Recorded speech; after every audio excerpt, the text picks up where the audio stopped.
പ്രേക്ഷകർക്കും filmy things എന്ന YouTube ചാനലിലേക്ക് സ്വാഗതം. കഴിഞ്ഞ ഏതാനും നാളുകളായി സിനിമാ മേഖലയിൽ കണ്ടുവരുന്നത് റിലീസ് ട്രെൻഡുകളാണ്.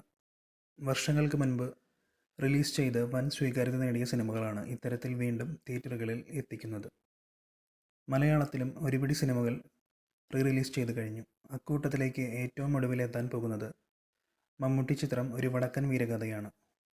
ഈ അവസരത്തിൽ മോഹൻലാലിൻ്റെ ഒരു സിനിമ കൂടി റിലീസ് ചെയ്യാൻ പോകുന്നുവെന്ന വിവരമാണ് പുറത്തുവരുന്നത്. 2007 അൻവർ റഷീദിൻ്റെ സംവിധാനത്തിൽ മോഹൻലാൽ നായകനായി എത്തിയ ഛോട്ടാ മുംബൈയാണ് ആ ചിത്രം. വാസ്കോഡ ഗാമ എന്ന കഥാപാത്രമായി മോഹൻലാൽ നിറഞ്ഞാടിയ ചിത്രത്തിന് ഇന്നും ആരാധകർ ഏറെയാണ്. അതുകൊണ്ട് തന്നെ സിനിമ കാണാൻ ആളുകൾ തിയേറ്ററുകളിലെത്തുമെന്നാണ് വിലയിരുത്തലുകൾ. മണിയമ്പിള്ള രാജുവിൻ്റെ മകൻ നിരഞ്ജിൻ്റെ ഒരു കമൻ്റാണ് ഛോട്ടാ മുംബൈ വീണ്ടും എത്തുമെന്ന പ്രചരണങ്ങൾക്ക് പിന്നിൽ.